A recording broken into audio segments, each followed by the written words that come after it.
Good evening everyone. कैसे हैं आप लोग? आई होप कि आप लोग अच्छे होंगे और आप लोगों की स्टडी भी अच्छी तरह से चल रही होगी।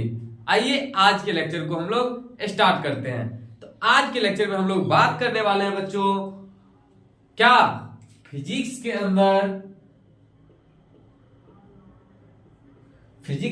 क्या चार्ज, प्रॉपर्टीज ऑफ चार्ज। हम पिछले लेक्चर में हम बात किए थे चार्ज क्या होता है, उसके क्या देखे थे, मात्रक को देखे थे। आज के लेक्चर में हम लोग बात करने वाले हैं प्रॉपर्टीज ऑफ चार्ज, यानी आवेश के गुण। तो बच्चों स्टार्ट करने से पहले अगर आप लोग चैनल पे नए हो तो चैनल को सब्सक्राइब कर लें और साथ ही साथ वीडियो को ज्यादा से ज्यादा अपने दोस्तों के साथ शेयर करें ताकि इस वीडियो का लाभ आपके दोस्त भी उठा सकें। तो आइए आज के लेक्चर को स्टार्ट करते हैं। आज के लेक्चर में हम लोग स्टार्ट करने वाले हैं क्या बच्चों, आवेश के गुण। क्या? आवेश के गुण। इसको क्या कहते हैं? प्रॉपर्टीज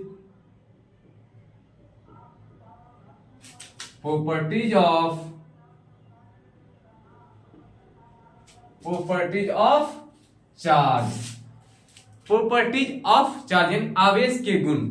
आवेश के गुण में सबसे पहला गुण क्या होता है बच्चों, कि समान आवेश एक दूसरे को क्या करती है, विकर्षित करती है। समान आवेश एक दूसरे को विकर्षित करती है एवं असमान आवेश एक दूसरे को क्या करती है, आकर्षित करती है।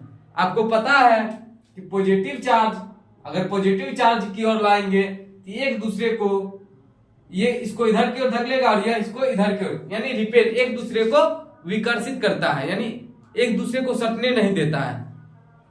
पहला प्रॉपर्टीज। इसी का दूसरा प्रॉपर्टीज क्या है कि असमान आवेश, अगर एक पॉजिटिव और एक निगेटिव को अगर हम नजदीक लाएंगे तो क्या होगा, आपस में सटने का प्रयास करें, यानी क्या होता है कि वो आकर्षित करता है, एक दूसरे को आकर्षित, अट्रैक्टिव फोर्स लगाता है उस पर। उसको क्या कहेंगे, अट्रैक्टिव, यानी अट्रैक्टिव नेचर का पॉजिटिव और निगेटिव होगा और ये सम आवेश क्या होगा, रिपेल यानी विकर्षित करेगा। तो आइए सबसे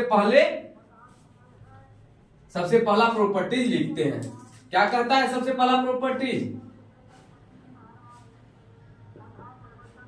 समान आवेश एक दूसरे को क्या करती है, विकर्षित करती है। क्या करती है, समान आवेश एक दूसरे को विकर्षित करती है एवं असमान आवेश एक दूसरे को आकर्षित करती है। क्या करती है? सबसे पहला प्रॉपर्टीज है क्या, समान आवेश एक दूसरे को विकर्षित करती है एवं असमान आवेश एक दूसरे को क्या करती है, आकर्षित करती है। अब हमारा सेकंड प्रॉपर्टीज क्या कहता है, आवेश, किसी भी वस्तु पर का आवेश क्या होता है, स्थानांतरित होता है। अगला है आवेश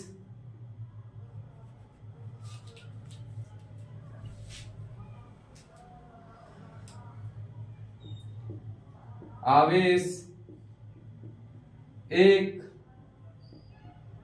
वस्तु से दूसरे वस्तु पर स्थानांतरित, क्या क्या जाता है, स्थानांतरित किया जाता है।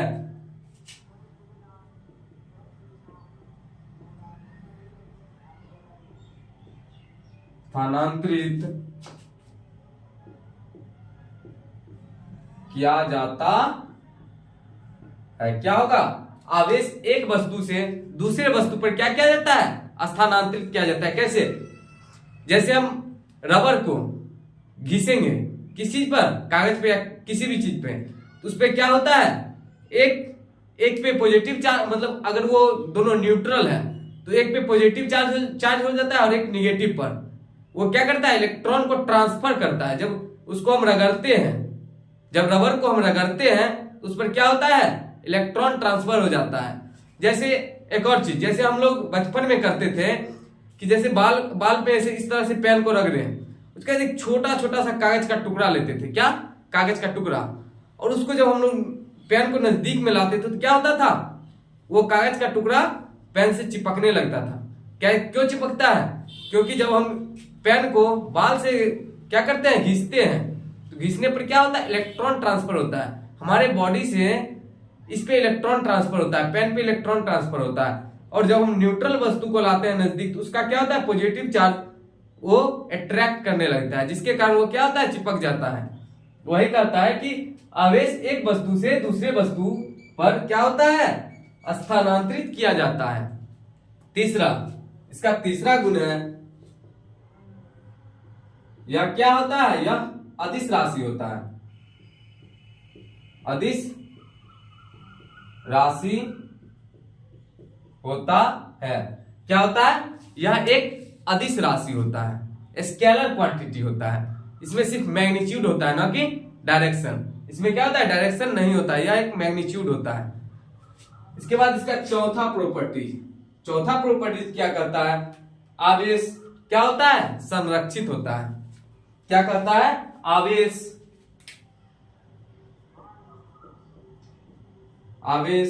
संरक्षित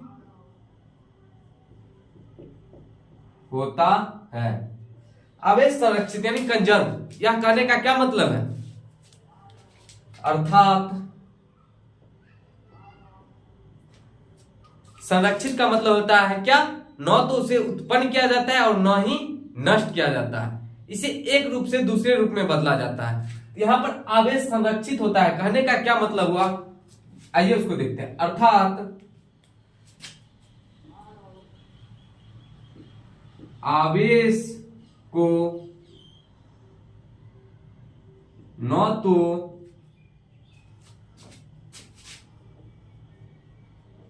निर्माण या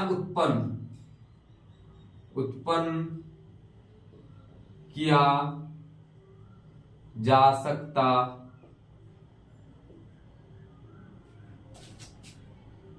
न ही नष्ट किया जा सकता। क्या, आवेश को न तो उत्पन्न किया जा सकता और न ही नष्ट किया जा सकता। इसे एक वस्तु से दूसरे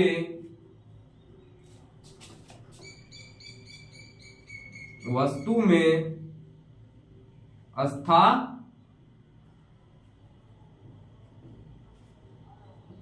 स्थानांतरित किया जाता है।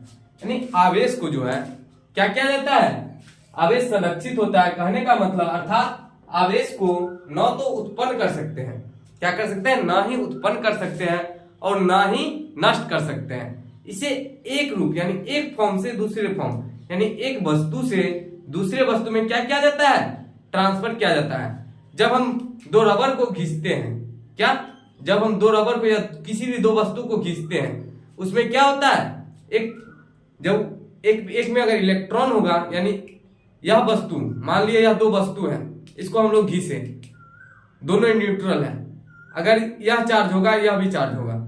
कैसे, यह अगर इस पर से इलेक्ट्रॉन इस पर ट्रांसफर हुआ तो यह क्या हो जाएगा, पॉजिटिवली चार्ज हो जाएगा और यह निगेटिवली यानी ऋणात्मक आवेशित हो जाएगा या धनात्मक आवेशित हो जाएगा। इसीलिए कहा जाता है आवेश को न तो उत्पन्न किया जा सकता और न ही नष्ट किया जा सकता, इसे एक रूप से दूसरे रूप में बदला जाता है। यानी पूरा हॉल सिस्टम का बात कीजिएगा, क्या, पूरा यूनिवर्स का बात कीजिएगा, तो यूनिवर्स में जो है, जो भी चार्ज है, जितना भी इलेक्ट्रॉन है, वो ऑलवेज कांस्टेंट होता है। क्या आवेश हमेशा, आवेश क्या है, आवेश यूनिवर्स में आवेश क्या है, कांस्टेंट होता है। अगर नंबर ऑफ आवेश को देखा जाए, नंबर ऑफ इलेक्ट्रॉन्स को अगर आप देखिएगा, नंबर ऑफ प्रोटॉन्स को देखिएगा, तो वो क्या होता है, न्यूट्रल होता है, यानी कांस्टेंट होता है। वही चीज यह कहता है कि आवेश संरक्षित होता है। ठीक है, यहां तक आप लोग समझ गए होंगे। तो यहां तक आप लोग पहले लिख लीजिए, फिर हम इसके अगले गुण को देखते हैं।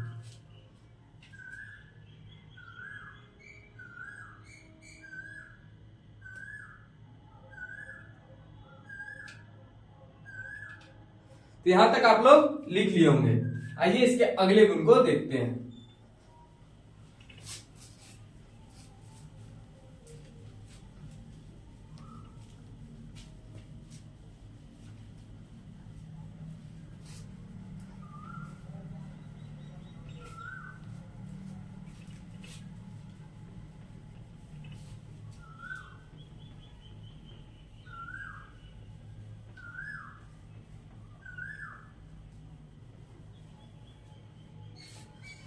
पांचवा है इसका गुण, आवेश क्या होता है, क्वांटमीकरण सिद्धांत का पालन करता है।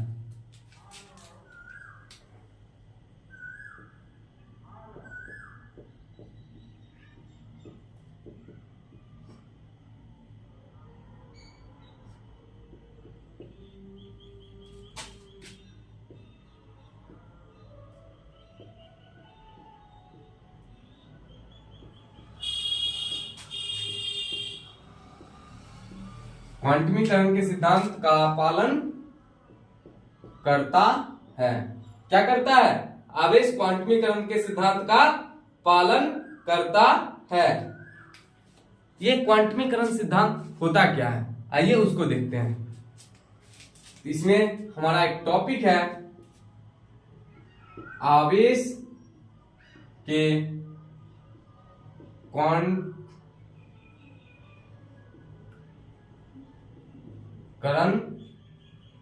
के सिद्धांत,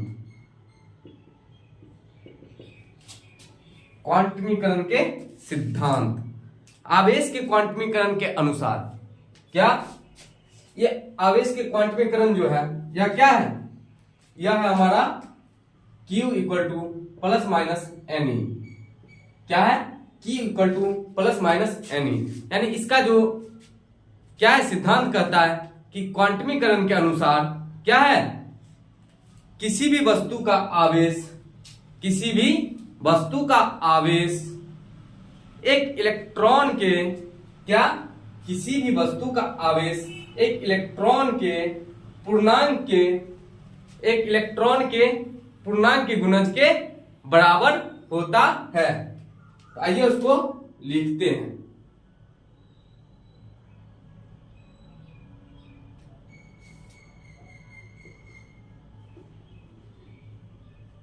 इसका सिद्धांत कहता है, आवेश के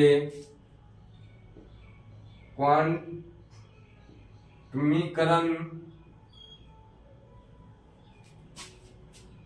आवेश के क्वांटमीकरण के अनुसार, आवेश के क्वांटमीकरण के अनुसार किसी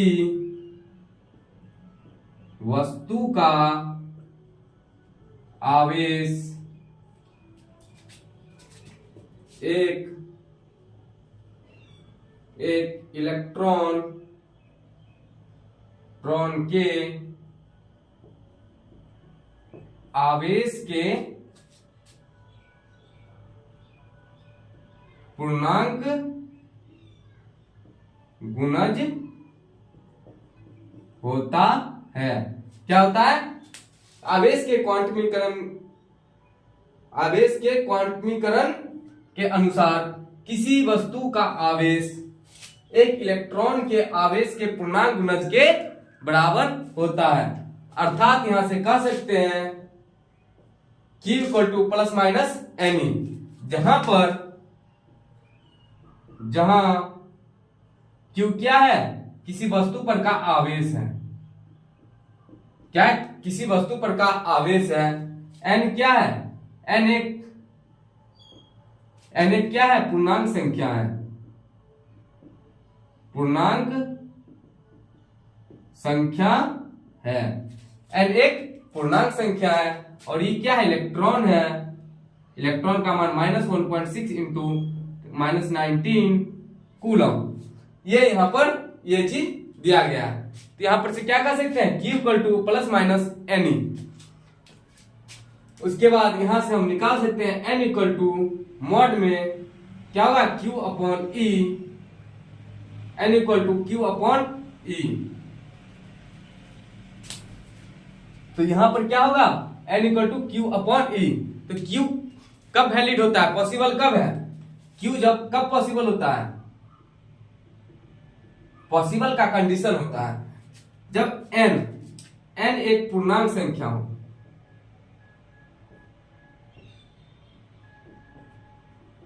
जब n एक पूर्णांक संख्या होगा तभी वो आवेश क्या होगा? पॉसिबल होगा। अगर हम मान लिए कोई आवेश 3.0 इंटू 10 के पावर 8 कूलम, ये हम मान लिए कि आवेश है। हमको चेक करना कि ये आवेश यूनिवर्स में पॉसिबल है या नहीं। तो इसको हम कैसे चेक करेंगे? यहां से जाएंगे n इक्वल टू मॉड में Q अपॉन E से n इक्वल टू क्या होगा? 3 इंटू 10 के पावर 8 डिवाइडेड बाय 1.6 इंटू 10 के पावर -19। जब इसको करेंगे क्या होगा? ये ऊपर जाकर क्या हो जाएगा? पॉजिटिव हो जाएगा। क्या होगा? 3 अपॉन 1.6 इंटू 10 के पावर 19 और 8 कितना हो जाएगा? 27। यहां से एक और बढ़ेगा, कितना हो जाएगा? 28। और इसको क्या करेंगे? डिवाइड करेंगे तो उसके बाद यह एक पॉसिबल नंबर आ जाएगा, यानी इंटीजर में आना चाहिए उसका वैल्यू। अगर वो इंटीजर में आ गया तो आप समझ जाइए क्या है? वो पॉसिबल है, नहीं तो वो पॉसिबल नहीं है। तो आप लोग पहले यहां तक लिख लीजिए, फिर हम आगे बढ़ते हैं।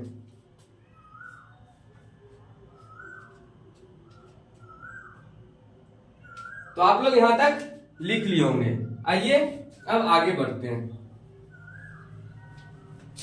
यहां पर हमारा क्या हुआ? आवेश के गुण खत्म हुआ। ये टोटल 5 आवेश के गुण थे। ऐसे तो आप खोजिएगा तो और बहुत हो सकता है, लेकिन इंपोर्टेंट गुण जो था वो यही 5 गुण इंपोर्टेंट है, जिससे कि हमको क्वेश्चन पूछे जाते हैं। आइए अब हम आगे बढ़ते हैं। अगला टॉपिक है हमारा क्या? आवेश की विमा। विमीय सूत्र। आवेश का विमीय सूत्र क्या है? तो देखिए, आवेश यानी Q बराबर क्या होता है? IT। क्या होता है? Q बराबर IT। Q का विमीय सूत्र हमको पूछा। विमीय सूत्र को क्या बड़ी कोष्ठ में डिनोट किया जाता है? तो बड़ी कोष्ठ में Q इक्वल टू I का क्या होता है? यानी विद्युत धारा का क्या होता है विमीय सूत्र? एम्पियर। और समय का क्या होता है?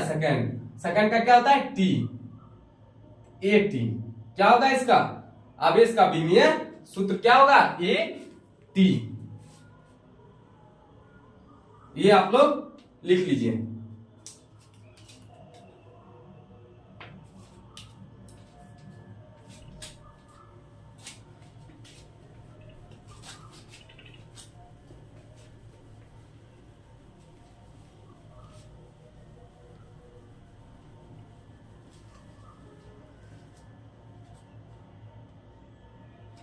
अब हमारा अगला टॉपिक है आवेश वितरण। आवेश वितरण को क्या कहते हैं? Charge distribution.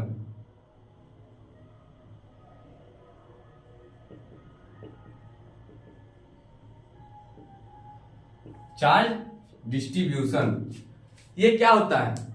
बिंदु आवेश जो हम लोग पढ़े थे, पॉइंट चार्ज। बिंदु आवेश यानी बिंदु आवेश के संग्रह को क्या कहा जाता है? आवेश वितरण कहा जाता है। तो लिखिए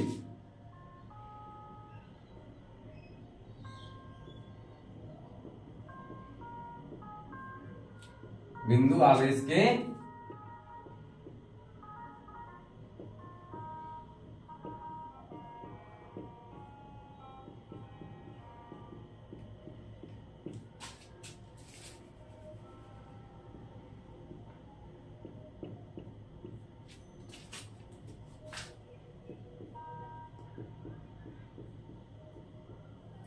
बिंदु आवेश के वितरण को, बिंदु आवेश के संग्रह को क्या कहा जाता है? आवेश वितरण कहा जाता है। आवेश वितरण कहा जाता है। यह कितने प्रकार के होते हैं? यह 3 प्रकार के होते हैं। पहला क्या? रैखिक आवेश वितरण। दूसरा समतलीय आवेश वितरण। तीसरा आयतनीय आवेश वितरण। तो लिखिए पहला, ये 3 प्रकार के होते हैं। पहला है हमारा क्या है? रैखिक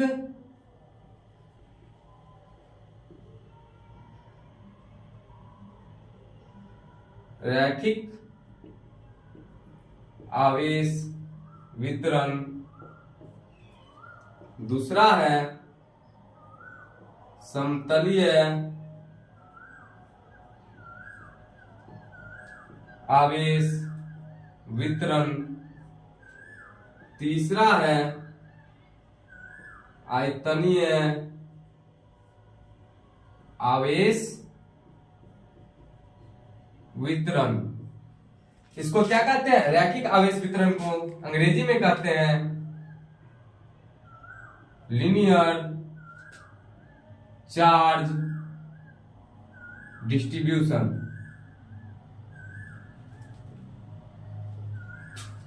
इसका क्या है? समतलीय आवेश वितरण को क्या कहेंगे?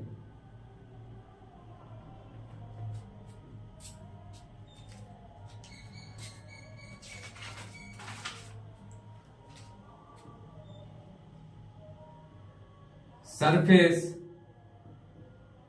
Charge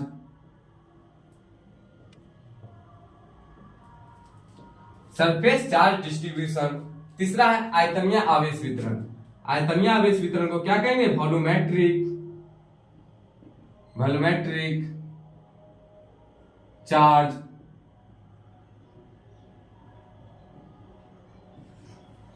volumetric charge distribution. ये 3 प्रकार के क्या है? हमारे आवेश वितरण है। फर्स्ट रैखिक आवेश वितरण, सेकंड समतलीय आवेश वितरण, थर्ड आयतनीय आवेश वितरण। तो सबसे पहला रैखिक में क्या होता है? लंबाई, किसी भी रेखा या लंबाई पर जो चार्ज क्या किया जाता है? डिस्ट्रीब्यूशन किया जाता है, वितरित किया जाता है, उसे क्या कहते हैं? रैखिक आवेश वितरण कहते हैं। समतलीय आवेश वितरण किसे कहते हैं? किसी भी क्षेत्रफल के अनुदिश या 2 अक्ष के अनुदिश जब आवेश को वितरित किया जाता है, यानी आवेश को क्या किया जाता है? फैलाव किया जाता है, उसे हम क्या कहते हैं? समतलीय आवेश वितरण कहते हैं। तीसरा आयतन यानी वॉल्यूमेट्रिक। इसमें क्या होता है? जब तीनों अक्ष के अनुदिश क्या करते हैं? आवेश को वितरित करते हैं यानी वितरण करते हैं, उसी को क्या कहते हैं? आयतनीय आवेश वितरण कहते हैं। तो सबसे पहले यहां तक लिख लीजिए, फिर हम इसका डेफिनेशन देखते हैं।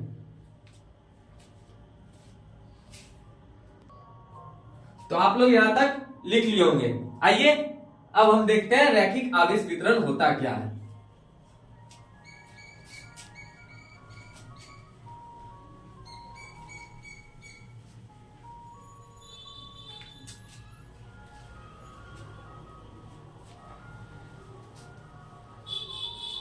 हमारा अब क्या है? पहला रैखिक आवेश वितरण।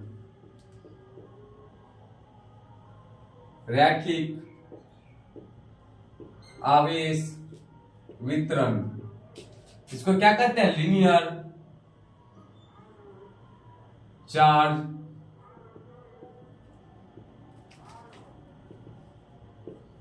Linear charge distribution. ये क्या होता है? जब हम आवेश को किसी लंबाई या रेखा के अनुदिश क्या करते हैं? वितरित करते हैं, उसे क्या कहते हैं? रैखिक आवेश वितरण। जब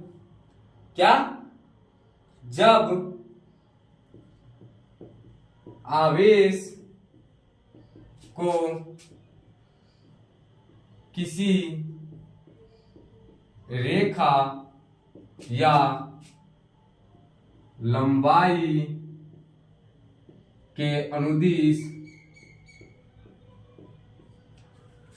या लंबाई के अनुदिश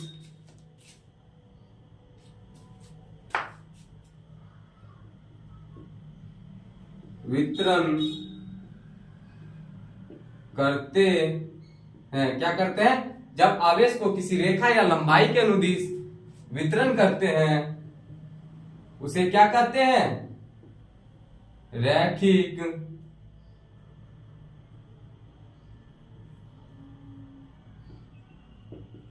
आवेश वितरण कहा जाता है। क्या कहा जाता है? रैखिक आवेश वितरण कहा जाता है। यानी जब आवेश को किसी रेखा या लंबाई के अनुदिश वितरण किया जाता है, उसे क्या कहते हैं? रैखिक आवेश वितरण कहते हैं। इसका फिगर इस तरह से है। यह क्या? एक लंबाई है। क्या? यह एक लंबाई है। इसको मान लिया एक्स एक्सिस के अनुदिश है। क्या? एक्स।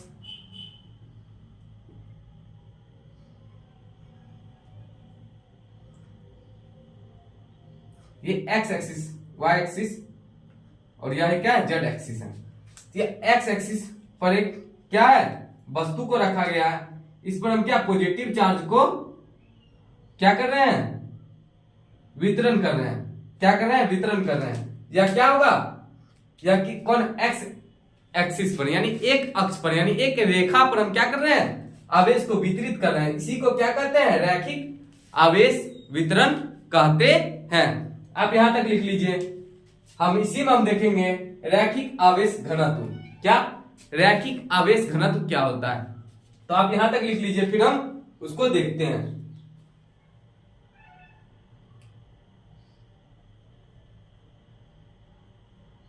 यहां तक आप लोग लिख लिए होंगे।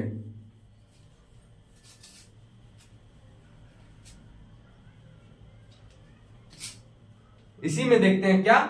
रैखिक आवेश घनत्व, डेंसिटी। यह क्या होता है? रैखिक आवेश घनत्व, यानी ये घनत्व क्या होता है? प्रति एकांक। क्या? प्रति एकांक लंबाई में, क्या? प्रति एकांक लंबाई में आवेश का क्या होता है?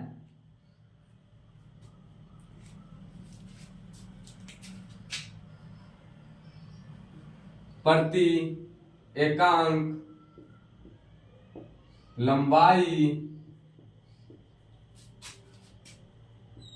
में आवेश के फैलाव को क्या कहा जाता है? रैखिक आवेश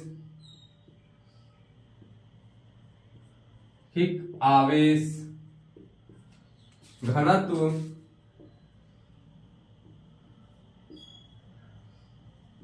कहा जाता है। क्या कहा जाता है?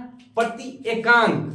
क्या? प्रति एकांक लंबाई में आवेश के फैलाव को क्या कहते हैं? घनत्व। किस चीज का घनत्व? रैखिक आवेश घनत्व कहा जाता है। ये जैसे क्या है? एक लंबाई है, इसके प्रति एकांक मान लीजिए क्या है? dl है। dl में dq क्या होगा? आवेश होगा। इसी को क्या कहते हैं? रैखिक आवेश घनत्व। इसे किस चीज से डिनोट करते हैं बच्चों? इसे इसे लैम्डा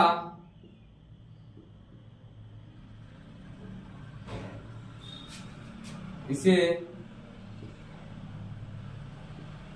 लैम्डा से सूचित किया जाता है। इसे क्या लैम्डा से सूचित किया जाता है, अर्थात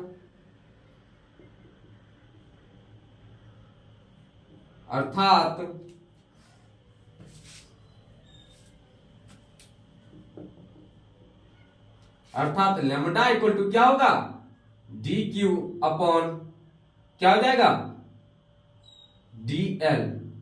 डी लैम्डा बराबर क्या होगा, डी लैम्डा बराबर D Q upon D L. यहां से लैम्डा बराबर क्या लिख सकते हैं, क्यू अपॉन एल। क्या होगा, क्यू अपॉन एल। टोटल इस पर चार्ज कितना है, क्यू। टोटल लेंथ इसका कितना है, इसका टोटल लेंथ कितना है, एल। तो इसका क्या हो जाएगा, लैम्डा का वैल्यू होगा Q upon L, Q upon L. यहां तक लिख लीजिए। फिर हम इसका क्या देखते हैं, बीमीय सूत्र देखते हैं, इसका मात्रक देखते हैं क्या होता है। तो यहां तक लिख लिए होंगे, देखते हैं इसका मात्रक क्या होता है।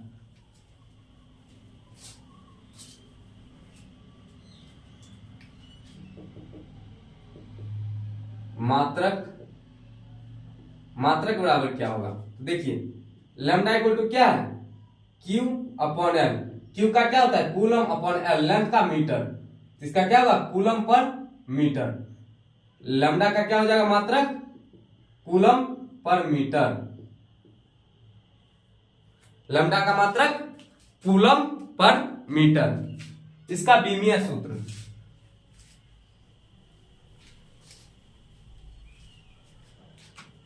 इसका बीमीय सूत्र, बीमीय सूत्र का बात करेंगे तो बीमीय सूत्र क्या होगा, lambda by Q upon L. Q का क्या होता है,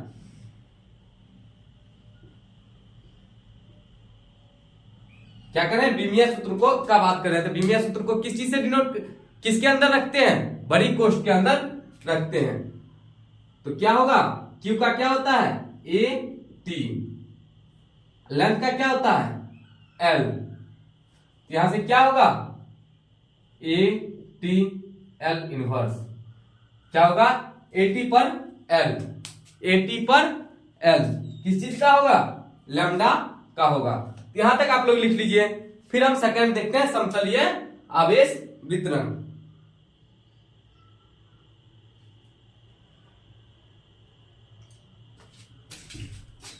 तो आइए अब सेकंड देखते हैं।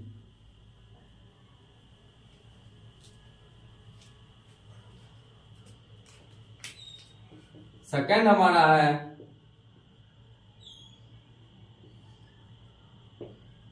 समतलीय आवेश वितरण। क्या है, समतलीय आवेश वितरण। तो समतलीय आवेश वितरण क्या है, यदि आवेश का फैलाव क्या होता है, क्षेत्रफल के अनुदिश होता है या फिर दो अक्ष के अनुदिश होता है, उसे हम क्या कहते हैं, समतलीय आवेश वितरण। जैसे यह क्या है, बोर्ड है, यह क्या बोर्ड है, इसमें यह कितने दो अक्ष से बना है, कितने दो अक्ष। इसमें क्या क्षेत्रफल हम निकाल सकते हैं। यह क्षेत्रफल अगर इस पर हम चार्ज को फैला दें, मान लीजिए यह एक सीट है, लेंथ और विड्थ इसका दिया गया है। अगर इस पर हम चार्ज को फैलाते हैं,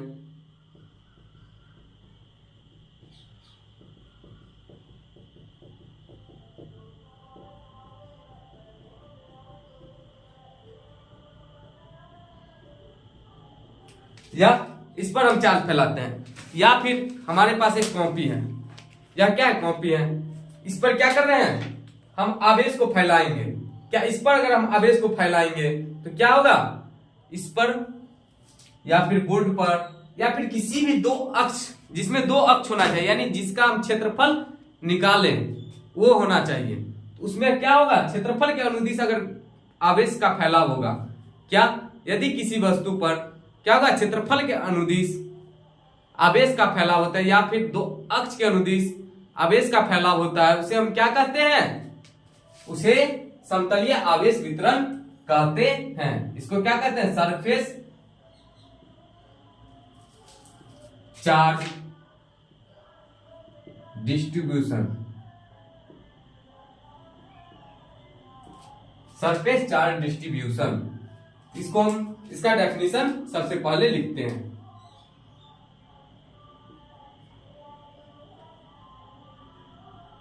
यदि किसी वस्तु पर आवेश का फैलाव, यदि किसी वस्तु पर आवेश का फैलाव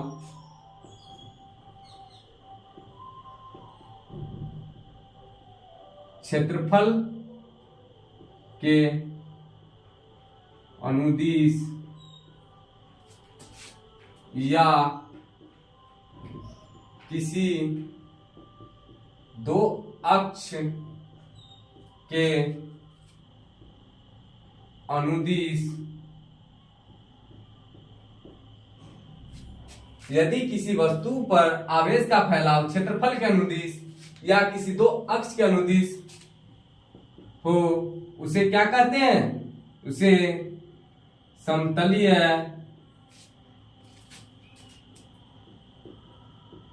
आवेश वितरण कहा जाता है। जब यदि किसी वस्तु पर आवेश क्या होता है, क्षेत्रफल के अनुदिश या फिर दो अक्ष के अनुदिश, ये एग्जांपल लिए, इसमें क्या हम क्षेत्रफल भी निकाल सकते हैं।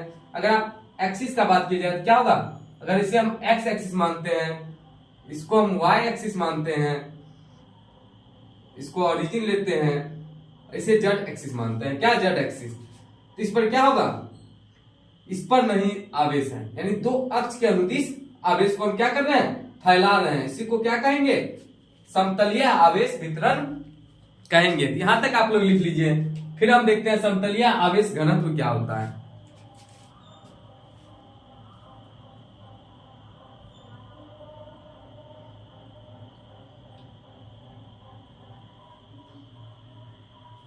तो यहां तक लिख लिए होंगे। आइए हम देखते हैं समतलीय आवेश घनत्व।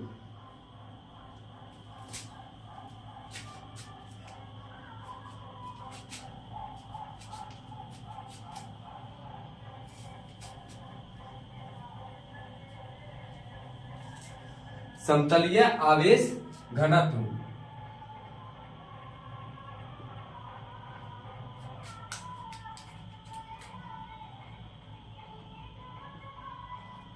सरफेस चार्ज डेंसिटी, यह क्या होता है, प्रति एकांक क्षेत्रफल के अनुदिश, यानी प्रति एकांक क्षेत्रफल में आवेश के वितरण को क्या कहा जाता है, समतलीय आवेश घनत्व कहा जाता है।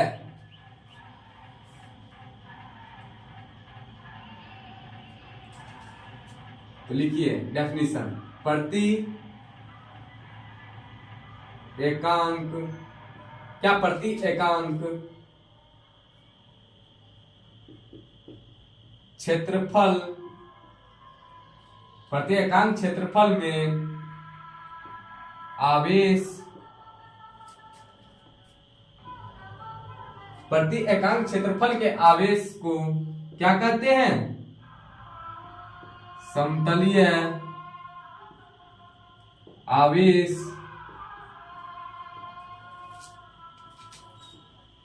घनत्व कहा जाता है। क्या कहा जाता है, प्रति एकांक क्षेत्रफल के आवेश को समतलीय आवेश घनत्व कहा जाता है। इसे रो, इसे क्या, इसे सिग्मा से सूचित क्या कहा जाता है, सूचित किया जाता है, इसे सिग्मा से सूचित किया जाता है। तो सिग्मा बराबर हमारा फॉर्मूला क्या होगा, इंप्लाई सिग्मा बराबर फॉर्मूला होगा हमारा क्या का, क्षेत्रफल के अनुदिश आवेश यानी Q अपॉन ए, क्या होगा Q upon A, equal to क्या कह सकते हैं, Q अपॉन ए यानी एरिया। जिस भी वस्तु का बात करेंगे उसका एरिया को, जैसे अगर हम सर्कल पे बात किए, इस पर चार्ज को हम क्या किए हैं, फैलाए हैं।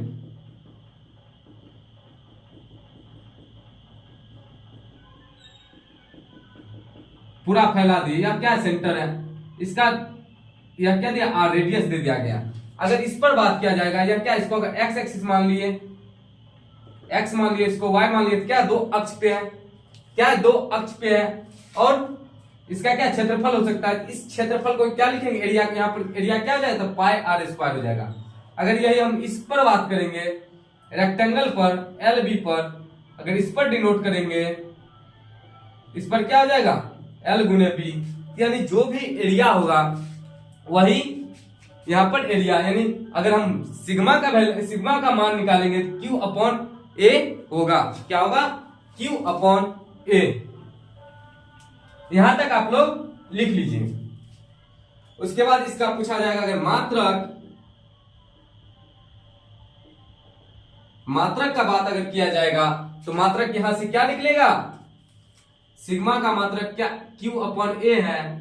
Q का मात्रक क्या होता है, कूलम अपॉन एरिया का मीटर स्क्वायर, यहां से होगा कूलम पर मीटर स्क्वायर, या क्या सिग्मा यानी समतलीय आवेश घनत्व का मात्रक होता है। यहां तक लिख लीजिए। इसके बाद अगर आपको पूछा जाता है बीमीय सूत्र, क्या बीमीय सूत्र, अगर इसका बीमीय सूत्र का बात करेंगे तो सिग्मा का बीमीय सूत्र क्या होगा, सिग्मा इक्वल टू क्या होता है, Q अपॉन ए। Q का क्या होता है, AT अपॉन ए का क्या होगा, एल स्क्वायर। यहां से हम बीमीय सूत्र लिखेंगे, sigma equal to AT L inverse का स्क्वायर, क्या A inverse L inverse square, क्या होगा ATL पर स्क्वायर, ATL पर स्क्वायर। ये इसका क्या होगा, बीमीय सूत्र होगा। आप लोग यहां तक पहले लिख लीजिए। यहां तक आप लोग लिख लिए होंगे। आज के इस लेक्चर को हम लोग यहीं पर रखेंगे। नेक्स्ट लेक्चर में हम लोग इसका एक पार्ट क्या आयतनीय आवेश वितरण एवं आयतनीय आवेश घनत्व को देखना बचा हुआ है, उसको हम लोग देखेंगे। उसके बाद हम लेक्चर को आगे बढ़ाएंगे नेक्स्ट लेक्चर में। आज के लिए इस लेक्चर में हम लोग इतना ही रखेंगे। तो बच्चों, इस लेक्चर में आप लोगों को समझने में कहीं भी किसी भी प्रकार का दिक्कत हुआ हो, आप लोग कमेंट करके पूछ सकते हैं। अगर आपको वीडियो अच्छा लगा हो तो आप वीडियो को ज्यादा से ज्यादा अपने दोस्तों के साथ शेयर जरूर कीजिएगा, ताकि इस वीडियो का लाभ आपके दोस्त, आपके करीबी जो भी हो, वो ज्यादा से ज्यादा उठा सके। तो आज के लिए इतना ही रखेंगे। नेक्स्ट लेक्चर में हम बता दें बच्चों आप लोगों को न्यूमेरिकल भी देखने को मिलेगा। बहुत आसान न्यूमेरिकल, क्योंकि अभी तक हम लोग जो पढ़े हैं इसमें कोई हार्ड न्यूमेरिकल तो आएगा नहीं। ये बहुत आसान, जैसे क्वांटाइजेशन पे था, क्वांटमीकरण जो था, उस पर एक छोटा सा न्यूमेरिकल आता है, जो कि कभी कभी ऑब्जेक्टिव में, बिहार बोर्ड के ऑब्जेक्टिव में भी, या फिर किसी बोर्ड एग्जाम के ऑब्जेक्टिव में पूछे जाते हैं। तो हम वो ऑब्जेक्टिव आपको करवा देंगे, एक दो न्यूमेरिकल। उसके बाद हम आगे बढ़ेंगे। जैसे जैसे आगे बढ़ेंगे तो हमारा न्यूमेरिकल का पार्ट अभी आना तो बाकी है। ये तो अभी सिर्फ टेलर है। ये क्या है, टेलर है। पिक्चर तो अभी देखना बाकी है। तो दोस्तों, आप लोग सब्र बनाए रखें और जितना बता रहे उतना को क्लियर करते चलें। जैसे जैसे आगे बढ़ेंगे हम लोग न्यूमेरिकल की एक खजाना की ओर आगे बढ़ते चले जाएंगे। तो आज के लिए इतना ही, धन्यवाद।